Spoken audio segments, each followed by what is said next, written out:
देखो बच्चों, कठिन सवाल आसान जवाब। क्योंकि गणित हुआ आसान रे बच्चों, गणित हुआ आसान। अंकों का है खेल निराला, जोड़ घटाओं ने क्या कर डाला। क्योंकि गणित हुआ आसान रे बच्चों, गणित हुआ आसान। शून्य का है खेल अजब, अंकों के संग करे गजब। कभी अंकों को शून्य बनाता या अंकों का मान बढ़ाता। क्योंकि गणित हुआ आसान रे बच्चों, गणित हुआ आसान। अलवर की आवाज 90.8 FM पर मैं हूं आपके साथ, आपका दोस्त बसंत। और फिर से आपके साथ जुड़ गए हैं गणित को और आसान बनाने के लिए आप ही के अलवर की आवाज 90.8 FM पर।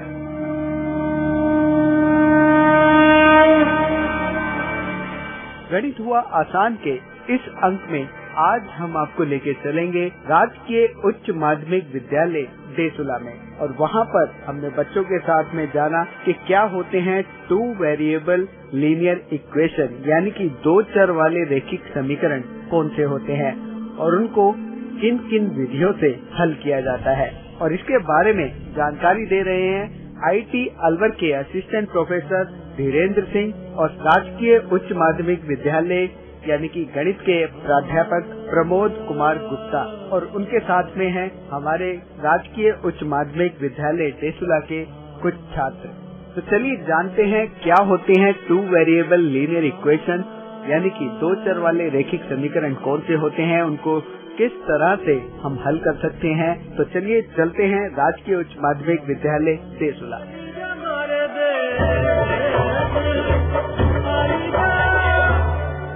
नमस्कार छात्रों, मैं धीरेन्द्र सिंह IIT कॉलेज से वरिष्ठ अध्यापक मैथमेटिक्स। और आज हम लोग गणित के एक विषय 2 चर वाले रैखिक समीकरण के बारे में डिस्कस करेंगे। हमने अपनी पिछली क्लासों में समीकरण के बारे में 1 चर वाले समीकरण के हल कैसे करते हैं, कैसे इक्वेशन बनाते हैं, उसके बारे में हमने स्टूडेंट को, छात्रों को पढ़ाया था। आज हम लोग यहाँ पर अपने 2 चर वाले रैखिक समीकरण यानी कि 2 वेरिएबल लीनियर इक्वेशन के बारे में आज हम लोग चर्चा करेंगे। हमारे साथ हैं राजकीय उच्च माध्यमिक विद्यालय के वरिष्ठ अध्यापक। मेरा नाम प्रमोद कुमार गुप्ता है, देसुला में गणित पढ़ाते हैं।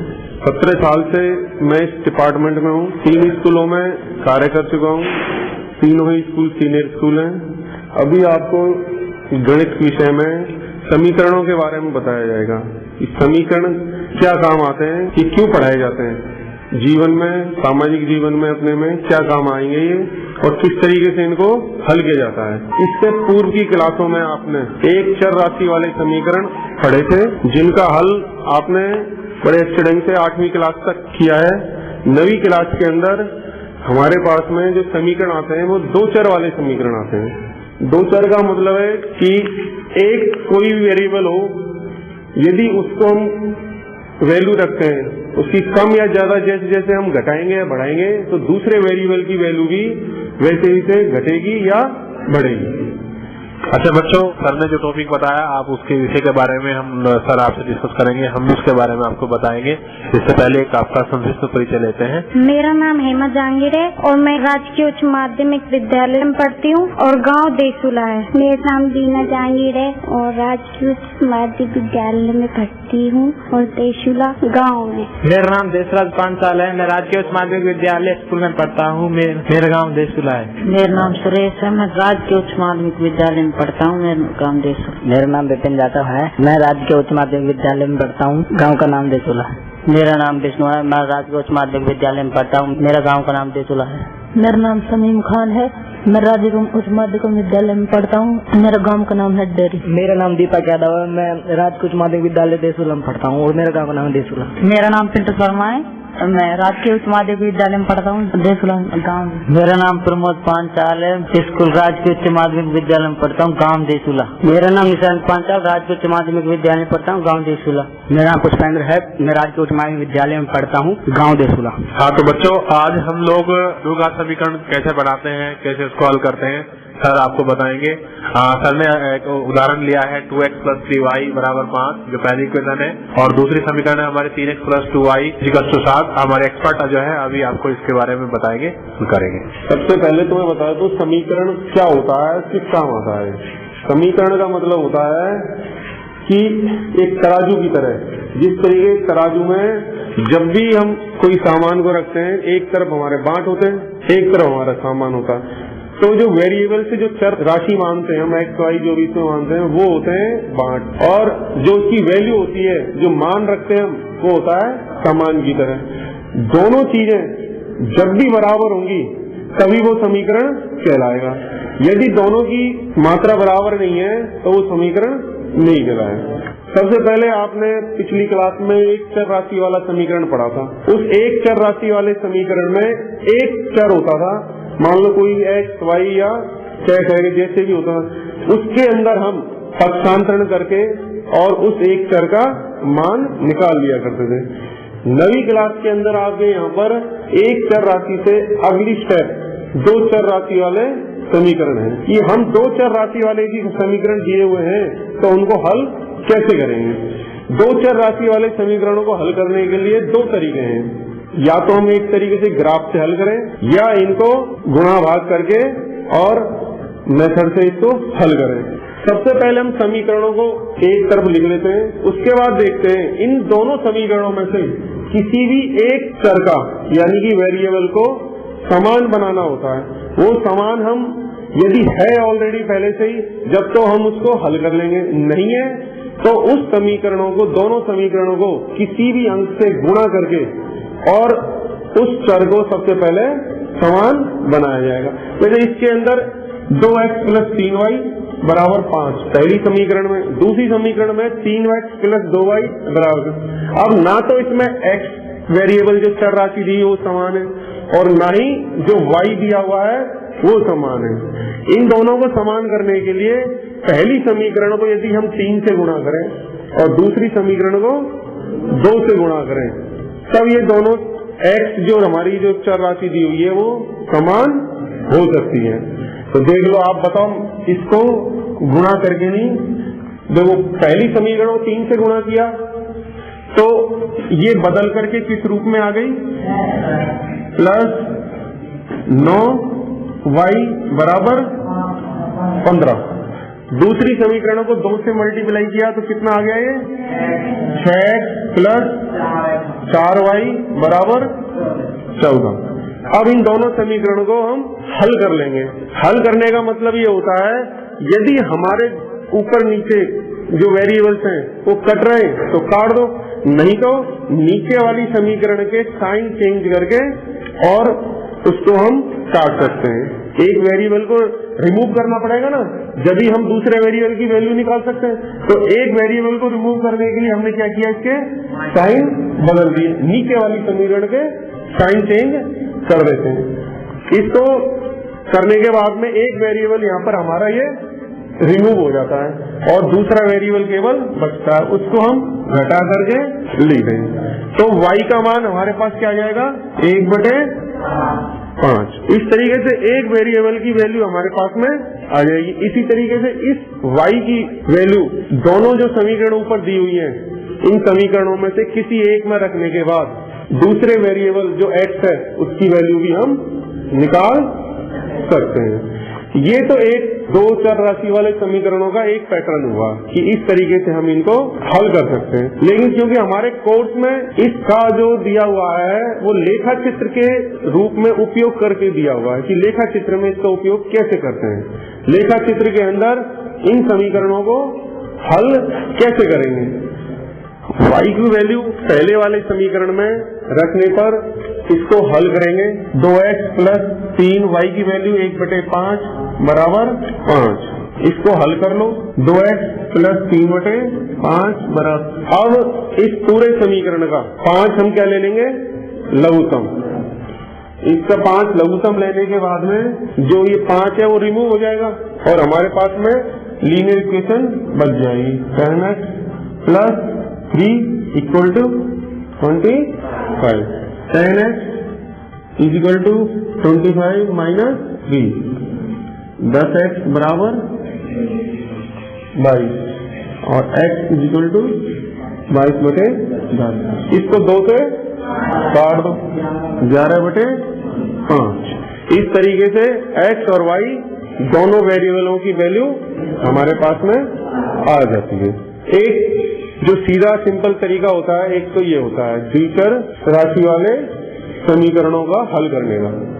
ठीक है बच्चों, आपने जो सीखा है द्विघात समीकरण है, द्विचर वाले रैखिक समीकरण है। सर ने अभी बताया आपको कि हम लोग क्या करते हैं कि जो x की और y के जो कोफिशिएंट है यानी गुणांक है, इनको किसी संख्या से गुणा करके पहले बराबर कर लेते हैं, फिर जो बराबर आते हैं उनको हम घटाते हैं। घटाने के लिए हम लोग जो प्रोसेस लगाते हैं उसमें ये होता है कि जब हम घटाते हैं सबके साइड चेंज कर लेते हैं, दोनों साइड के चेंज कर लेते हैं, और जो सेम है वो कट जाएगा, हट जाएगा, घट जाएगा नहीं रिमूव हो जाएगा। उसके बाद हमारे पास जैसे इक्वेशन भी हमने जो किया है, पहले इक्वेशन में हमने 3 का मल्टीप्लाई लगा दिया, दूसरे में 2 का मल्टीप्लाई लगा दिया। मल्टीप्लाई करने से हमारे पास जो इक्वेशन आई है उसमें से हमने घटा लिया। घटाने के बाद जैसे 6 घटेगा तो 0 आ जाएगा, और दूसरा हमारा 9x है और 4x है, 9y में से 4y गए तो कितना y आएगा? 5y आएगा।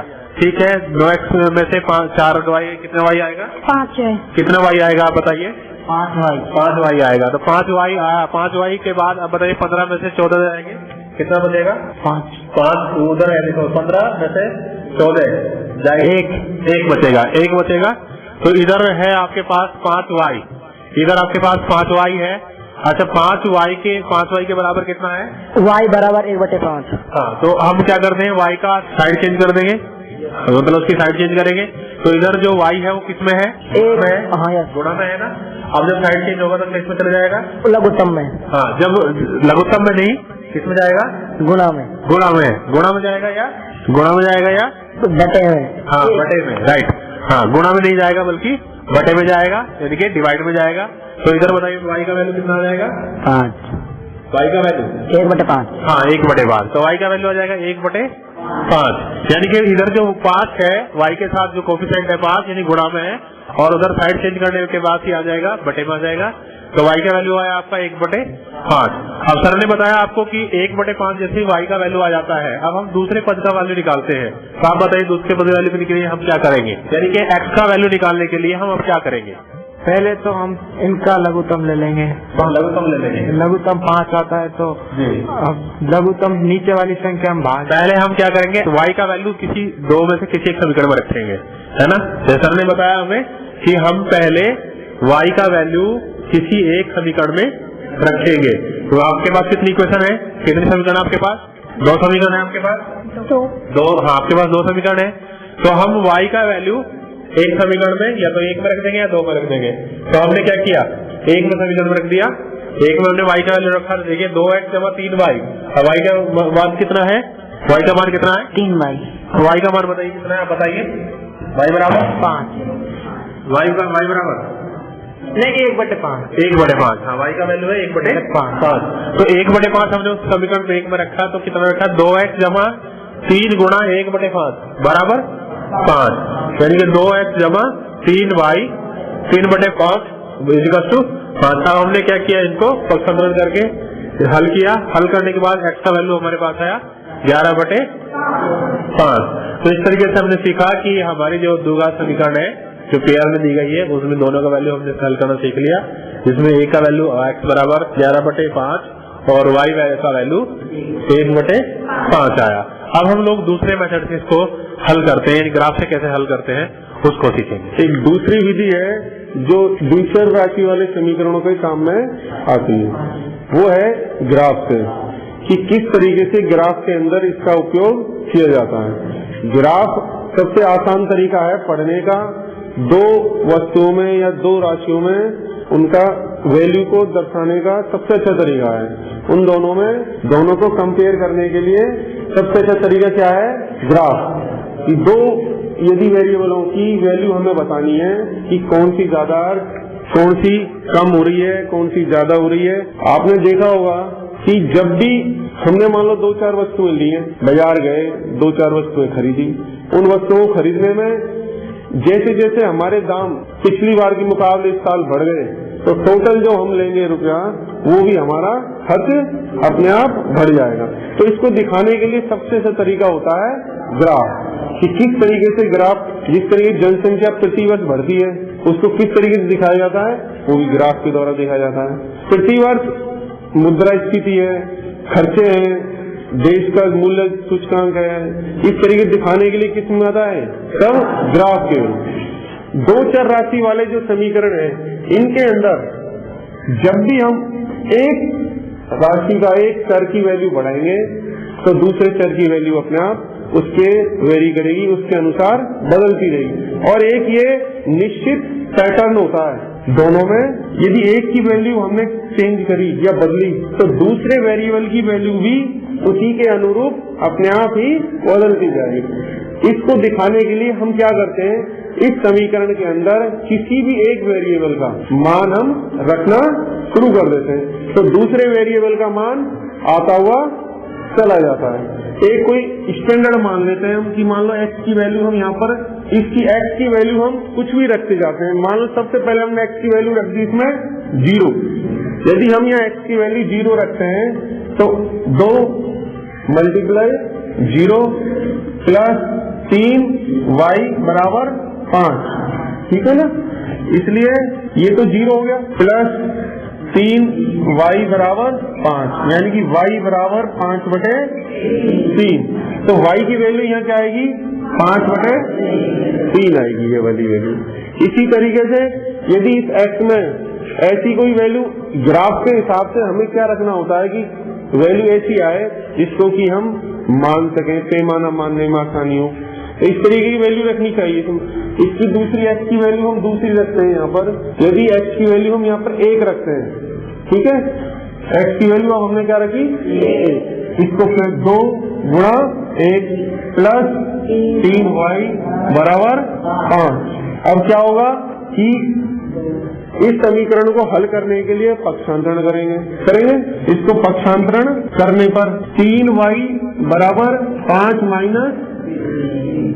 माइनस 2, क्योंकि ये 2 आएगा नहीं था, इसलिए y बराबर 3y बराबर 3, और y की वैल्यू क्या आ जाएगी 3/3, यानी कि 1।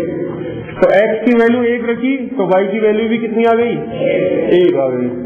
इसी तरीके से जरूरी नहीं कि हम इसमें प्लस की वैल्यू रखें, इसमें हम किसकी वैल्यू भी रख सकते हैं, माइनस की वैल्यू भी रख सकते हैं। यदि हम x की वैल्यू यदि -1 रखें, यहाँ पर x की वैल्यू -1 रखने पर 2 गुणा -1 प्लस 3y बराबर 5। अब इसका फिर क्या करेंगे, पक्षांतरण करेंगे। इसको पक्षांतरण करने का मतलब देखो, इसका आसान तरीका ये भी होता है कि उस संख्या को विपरीत चिन्ह से दोनों तरफ ऐड कर दो, वो भी पक्षांतरण कहलाता है कि नहीं। जैसे इसमें -2 को हमें इधर से अपनी लेफ्ट हैंड साइड से हटाना है, तो क्या करें, इसमें +2 जोड़ दें और +2 दूसरी साइड जोड़ दें, पक्षांतरण अपने आप आसानी हो जाता है। 3y बराबर 5 प्लस 2, y बराबर 7/3। इस तरीके से तुम देखो कि इन दोनों वेरिएबलों का जो मान आया है, जो चर राशियों का जो मान आया है, उन चर राशियों के मान में एक निश्चित अंतर आता है। इसके अंदर इनके अंदर क्या आता है, एक निश्चित अंतर आता है। जो ग्राफ पेपर पर हम जब इसको ड्रॉ करते हैं तो एक सीधी लाइन हमें प्राप्त होती है, जो ये दर्शाती है सीधी लाइन कि वो रैखिक समीकरण। रैखिक समीकरण का मतलब है कि एक सरल रेखा में यदि उसके ऊपर कोई भी बिंदु हम लेंगे तो उसमें x और y का मान आ जाएगा उसके अंदर, और वो एक सरल रेखा की तरह इंडिकेट करेगा। लेखा चित्र, ये ग्राफ पेपर आप लोगों ने 6ठी क्लास से 6th क्लास से पढ़ते आ रहे हो। इसके अंदर 2 तरह के खाने होते हैं, एक बड़ा खाना और एक छोटा खाना। बड़ा खाना और उसके अंदर जो खाने होते हैं छोटे वाले, वो कितने होते हैं, 10 खाने होते हैं, और बीचों बीच उसके एक मिडिल में भी गहरा लाइन खींची होती है जो उसको 2 भागों में बांटती है। इसके लिए इसमें हम सबसे पहले मानते हैं कि पैमाना मानने का कार्य किया जाता है। पैमाना कैसे मानते हैं, ग्राफ पेपर के अंदर सबसे पहले हम 2 अक्ष आपको पता है, एक होता है x अक्ष और एक होता है y अक्ष। जो क्षैतिज अक्ष होता है वो x अक्ष कहलाता है, जो ऊर्ध्वाधर अक्ष होता है वो क्या कहलाता है, y अक्ष कहलाता है। क्षैतिज अक्ष जो x अक्ष है उसके ऊपर एक राशि मानी जाती है, चाहे तो हम उसमें से चर राशि में से x मान लें या y की वैल्यू। अधिकतर हम क्या करते हैं, x की वैल्यू x अक्ष पर लेते हैं और y की वैल्यू y अक्ष पर लेते हैं। इसमें हम कम से कम हमें 3 निर्देशांकों की जरूरत पड़ती है, यानी 3 हल होने ही चाहिए। x के भी 3 होने चाहिए और y के भी, तभी हम उस ग्राफ को सही ढंग से बना सकते हैं। नहीं तो ग्राफ के ऊपर जो भी मान आएगा, जो भी मान हम लेना चाहेंगे वो गलत आ सकता है। इसलिए 3 मान कोई से ही लेकर के हम जब इसको ग्राफ को खींचेंगे तो कोई से ही मान लो हम ये मान लेते हैं कि x और y के मान इक्वल आ रहे हैं दोनों, कि x का मान भी 1, y का मान भी 1, x का मान भी 2, y का मान भी 2, x का मान 3 और y का मान भी 3। तो आप देखो जब इन वैल्यू को रखेंगे ऐसे तो एक हमें क्या प्राप्त होगी, बिल्कुल 3 बिंदु प्राप्त हो जाएंगे हमें, और तीनों बिंदुओं को मिलाएंगे तो एक सरल रेखा प्राप्त होगी। सरल रेखा का तुम जानते हो इसको लीनियर इक्वेशन इसलिए कहते हैं, इसको सीधी रेखा। एक सरल रेखा की प्राप्त होगी। इसके ऊपर हम कहीं भी, अब ये इस लाइन को हम नीचे से ऊपर तक खींच देते हैं यदि आगे से पीछे तक, तो आपको पता है ग्राफ पे 4 भाग होते हैं। अक्ष के हिसाब से हम मान लेते हैं जो 4 भाग होते हैं। एक्स अक्ष जहाँ हमने मूल बिंदु माना है O, जानते हो ना, मूल बिंदु, उसके बाईं ओर चलेंगे तो वो -x अक्ष हो जाएगा। इसी तरीके से जो y अक्ष के हम मूल बिंदु से विपरीत दिशा में चलेंगे तो वो -y अक्ष कहलाएगा। यानी कि इसके ऊपर जो मान आएंगे वो किसके आएंगे, माइनस के। तो इस तरीके से जो हमने एक रेखा खींची है, सरल रेखा, इस पर कहीं पर भी हम कोई भी बिंदु ले लें। अब जैसे ये लाइन खींची थी, हम एक बिंदु यहाँ ले लेते हैं, तो अब इसको यदि x अक्ष की दिशा में मिलाएंगे हम, तो देखो आपको वही उसी के कंपैरेटिवली नंबर बढ़ते हुए दिखाई देंगे। यदि हमने x अक्ष पर 4 लिया और इसको सरल रेखा पर जाकर के मिलाया और फिर उस बिंदु से y अक्ष की दिशा में जाएंगे तो वो भी 4 पर ही जाकर के मिलेगा। यदि हमने 3.5 कोई बिंदु ले लिया 3.5 का और x अक्ष के मिलाकर के 3.5 से उसको y अक्ष की दिशा में जाएंगे तो वहां भी हमें 3.5 ही प्राप्त होगा। एक बार यदि हम लेखा चित्र खींच लें तो उस समस्या से संबंधित कोई भी आंकड़ा हम यदि पूछेंगे, एक यदि हमें वेरिएबल पता है तो दूसरे वेरिएबल की वैल्यू तुरंत प्राप्त हो जाती है, फिर हमें गणना करने की जरूरत नहीं पड़ती। तो समस्याओं को समाधान के लिए लेखा चित्र, इसलिए कि आसानी से हल हो जाए, इसलिए हम लेखा चित्र का उपयोग करते हैं। तो हेमा अब हमारे साथ हैं, तो हेमा से हम जानते हैं कि उन्होंने जो आज सीखा, जो उन्होंने समीकरण बताए और ग्राफ के बारे में बताया, कितना समझ आया? हमें पूरा ये सवाल समझ आ गया है, ग्राफ भी समझ आई है और ये जो समीकरण है वो भी समझ आ गई। पूरा y का मान निकालना आ गया और x का भी मान निकालना आ गया। अच्छा, और अगर इसको रेडियो पे आपको पढ़ाया जाए एज इट इज, जैसे आपको यहाँ पढ़ाया वो रेडियो पे पढ़ाया जाए तो कितना समझ आएगा? बिल्कुल समझ आ जाएगा। और गणित की अगर बात करें तो गणित से डर लगता है या गणित आसान लगता है? डर भी लगता है और आसान भी लगती है। डर क्यों लगता है? थोड़ी सी मतलब डर क्यों लगता है? मतलब समझ नहीं आता है या मुश्किल लगता है या प्रैक्टिस नहीं कर पाते या क्लास में पूरी तरह से कोर्स समझ नहीं पाते? क्या रीजन समझते हैं? थोड़ा बहुत समझ में नहीं आता है, वैसे कर लेते हैं हम। अच्छा, थोड़ा बहुत समझ में नहीं आता है, तो जो चीज समझ में नहीं आती है पूछते हो अपने टीचर से? हाँ सर, पूछते हैं हम सर जी से। तो फिर समझ आती है? फिर समझ में आ जाता है। तुम्हारा नाम क्या है? बीना जहांगीर। तो बीना जहांगीर है हमारे साथ, जो कि क्लास में भी उन्होंने मैथ्स के इक्वेशन के बारे में सीखा और इसके रेखा चित्र बनाना सीखा। तो कितना समझ आया? सर जी ये भी समझ में आ गया हमको। अच्छा, समझ में आ गया है। अगर कल को अगर एग्जाम में अगर कोई सवाल आता है इस तरह का तो उसको आसानी से कर लोगे? हाँ। और ये बताओ कि गणित से डर लगता है या आसान लगता है? सर जी डर लगता है। गणित से डर लगता है, क्यों डर लगता है? कोई समझ में आ जाता है, कोई भी नहीं आता है। अच्छा, जो चीज समझ में नहीं आती वो क्यों समझ में नहीं आती? मुश्किल लगता है, कठिन लगता है या समझ नहीं आता है? उसके लिए समझ में नहीं आता है और मुश्किल। तो उसके लिए क्या करते हो? अपने टीचर से पूछते हो कि भाई ये सब हमें समझ नहीं आया, इसको कैसे करें? हाँ सर, पूछते हैं ना। तो फिर उसके बाद समझ में आता है? हाँ, आ जाता है ना फिर। अच्छा, ये बताओ कि रेडियो पे अगर आपको ऐसे गणित पढ़ाया जाए, रेडियो से जो गणित पढ़ाया जा रहा है, तो वो कितना समझ में आएगा आपको रेडियो से? हाँ जाएगा। सुनने से समझ पाओगे गणित को? समझ जाएंगे। समझ जाओगे? चलो ठीक है।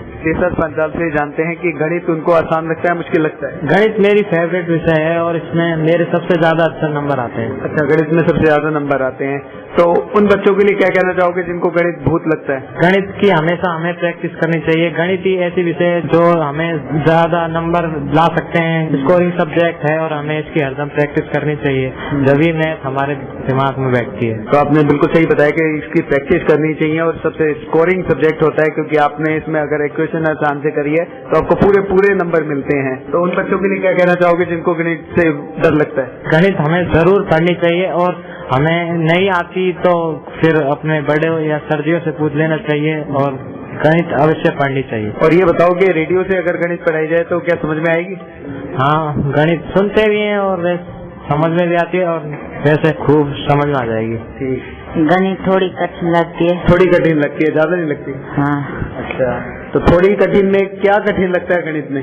यो कोई सवाल जैसे अटक जाते हैं तो वो जैसे कोई अटक जाते हैं तो वो नहीं होता। तो जिस सवाल में तुम अटक जाते हो, जैसे तुम्हारे दोस्त ने ही बताया, तुम्हारी क्लास की पढ़ने वाले हैं, उनको तो गणित बहुत आसान लगता है, प्रैक्टिस करते हैं तो सबसे ज्यादा नंबर भी आते हैं, तो उनसे पूछते नहीं कि भाई तुम लोग कैसे गणित को आसान बनाते हो? सर ये दूसरे सेक्शन में। तो दूसरे सेक्शन में तो क्या हुआ, लेकिन पढ़ते तो गणित ही है ना? हाँ जैसे। तो पूछने को कोई मना तो नहीं करेगा आपसे? नहीं करेगा। अच्छा, इसको तुम्हें समझाया जाए, पढ़ाया जाए, अगर रेडियो की बात करें, रेडियो से अगर पढ़ाया जाए तो समझ में आएगा? सर आ सकता है। आ सकता है, चलो ठीक है। विष्णु हमारे साथ है, विष्णु से जानते हैं कि भाई उनके लिए गणित आसान लगता है मुश्किल लगता है? सर आसान है सर गणित वैसे तो, लेकिन सर हम जैसे पढ़ते हैं तो सर बच्चे शोर करते हैं तो इस वजह समझ में नहीं आती है। अच्छा, बच्चे शोर करते हैं इसलिए समझ में नहीं आती है। तो बच्चे शोर करते हैं तो क्लास में करते हैं ना, घर में थोड़ी करते हैं तुम्हारे? तो सर घर पे तो सवाल करते हैं ना हम, घर पे सवाल हम करते हैं ना। भाई स्कूल में तो क्लास आपकी आधे घंटे की होती है, उसके बाद तो 22 घंटे 23 घंटे आपको घर रहना है। हाँ, तो घर पे सर हम ट्राई करते हैं ना गणित करने के, सवाल करते हैं घर पर। तो प्रैक्टिस करते हो? जी सर। क्या तो मतलब क्या कहना चाहोगे उन बच्चों के लिए जिनको गणित बहुत लगता है? सर उन्हें तैयारी करनी चाहिए, गणित के सवाल कर करके हल करने चाहिए, इसलिए उन्हें आसान लगेगी। प्रैक्टिस करनी चाहिए? जी सर, प्रैक्टिस। नहीं जो चीज समझ में आ रही है वो टीचर से पूछनी चाहिए? जी सर, बिल्कुल सही बात। क्यों डर लगता है गणित से बच्चों को? सर मैं समझ नहीं आती है। अच्छा, समझ नहीं आती। गणित में क्या चीज समझ में नहीं आती? सर कोई सवाल समझ में आता है, जब हार्ड होता है वही नहीं समझ आता। जो हार्ड होता है वही समझ में नहीं आता। तो अगर पूछे तो गणित में सबसे आसान क्या लगता है तुम्हें? पहाड़े आसान नहीं लगते? अभी दो का पहाड़ा अगर पूछो तो लिख दोगे तुम? Yes sir. अच्छा, 2 का पहाड़ा सुना के। 2 2 2 2 4 2 3 6 2 7 8 2 15 2 6 12 2 7 14 2 8 16 2 9 18 2 2 20। क्या बात, बहुत बढ़िया। और अगर मैं इसी में आपको अगर 50 का पहाड़ा मैं बोलूँगी, बताओ पढ़ दोगे? 50 100 150 200 मतलब 150 तक के जाके अटक जाओगे। ठीक है। दीपक हमारे साथ है, दीपक से जानते हैं कि गणित उनको हुआ लगता है या आसान लगता है? गणित हमको आसान लगता है, अगर ऐसी कोई चीज नहीं है जो हमें अगर समझना होता है तो आसान से आ जाती है समझ में। अच्छा, गणित समझना चाहो तो आसानी से आ जाती है। उन बच्चों के लिए क्या कहना चाहोगे जिनको गणित से डर लगता है? उनको तो सारा ध्यान गणित पर रखना चाहिए, क्योंकि गणित बहुत हार्ड होती है, इसलिए हम समझ लेना चाहिए, अच्छी तरह समझ लेना चाहिए। और गणित में सबसे आसान क्या लगता है तुम्हें? हमें ये द्विचर वाले पदों और रैखिक समीकरण ये आसान लगते हैं और ग्राफ आसान लगती है। और सबसे मुश्किल क्या लगता है? मुश्किल हमें ये हीरोन का सूत्र या 12वीं प्रश्नावली ये कठिन लगती है। ये प्रश्नावली कठिन लगती है, तो उसके लिए क्या करते हो? टीचर से पूछते हो अपने जो चीज मुश्किल लगती है? हाँ, टीचर से पूछते हैं, घर पे भी करते हैं, लेकिन समझ में नहीं आती। सर जी खूब बताते हैं लेकिन फिर भी समझ में नहीं आती है। अगर ट्यूशन करते तो ट्यूशन पे आ जाती है। अच्छा, ट्यूशन पे आ जाती है। तो ट्यूशन वाले क्या कुछ अलग पढ़ाते हैं आपके स्कूल के टीचर से?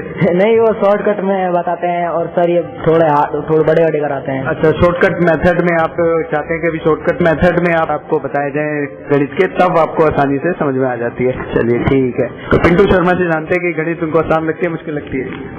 सही लगती है। सही लगती है, बहुत बढ़िया है।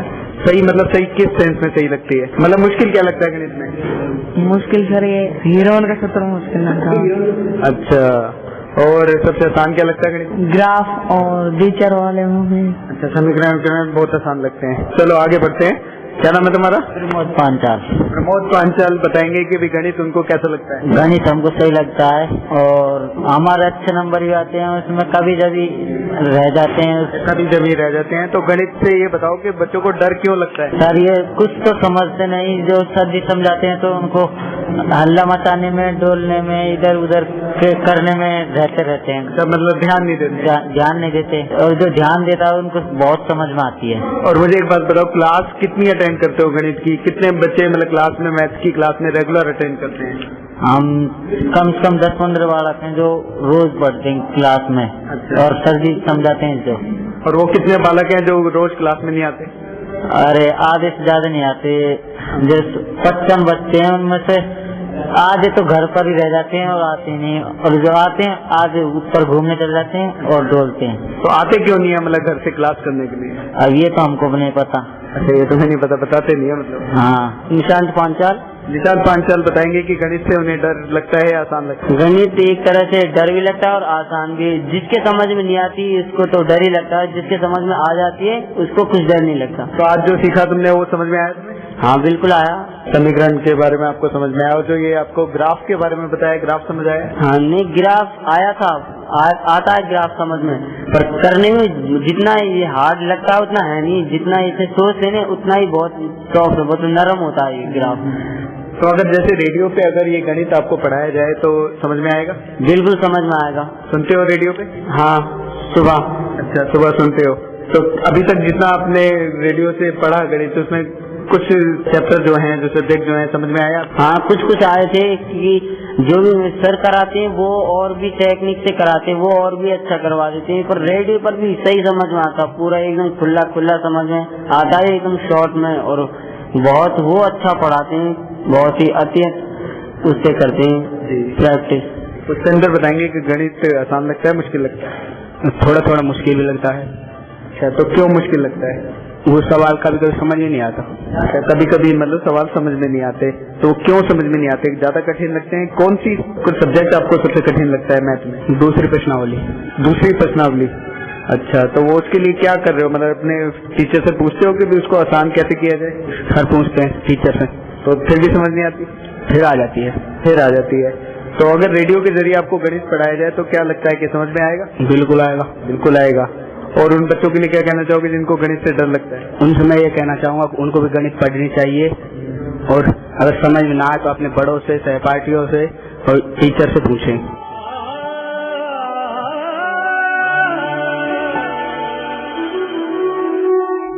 तो दोस्तों, अब तो आप जान ही गए होंगे कि 2 वेरिएबल लीनियर इक्वेशन कौन से होते हैं, यानी कि 2 चर वाले रैखिक समीकरण को हम किन किन विधियों से हल कर सकते हैं। इस विषय के बारे में आपको बता रहे थे आईटी अलवर के असिस्टेंट प्रोफेसर धीरेन्द्र सिंह, और उनके साथ में थे राजकीय उच्च माध्यमिक विद्यालय डेसुला के गणित के प्राध्यापक प्रमोद कुमार गुप्ता। ये प्रोग्राम भारत सरकार के विज्ञान एवं प्रौद्योगिकी विभाग द्वारा उत्प्रेरित एवं समर्थित किया गया है। आपको ये प्रोग्राम कैसा लगा? आप अपने फीडबैक, प्रतिक्रिया हमें दे सकते हैं। अपने फीडबैक देने के लिए हमारा पता है कम्युनिटी रेडियो अलवर की आवाज 90.8 megahertz, IT group of institutions, north extension, MIA Alwar, Rajasthan. हमारे फोन नंबर है 9587908908 और दूसरा नंबर है 014451211190। आप हमें मेल भी कर सकते हैं। हमारी ईमेल आईडी है radioalwar@gmail.com। और साथ ही इस प्रोग्राम को आप ऑनलाइन यानी कि इंटरनेट पर भी सुन सकते हैं। इंटरनेट पर सुनने के लिए आपको लॉगिन करना है www.i-radiolive.com पर, और साथ ही मैथमेटिक्स यानी गणित हुआ आसान के एपिसोड आप ऑनलाइन यानी कि इंटरनेट के माध्यम से एक दुनिया अनेक आवाज के वेबसाइट पर भी सुन सकते हैं। वेबसाइट है www.edaa.in। लॉगिन कीजिए और कहीं भी बैठकर ऑनलाइन आप इन मैथमेटिक्स के प्रोग्राम को सुन सकते हैं। इसी के साथ अपने दोस्त बसंत को दीजिए इजाजत। नमस्कार।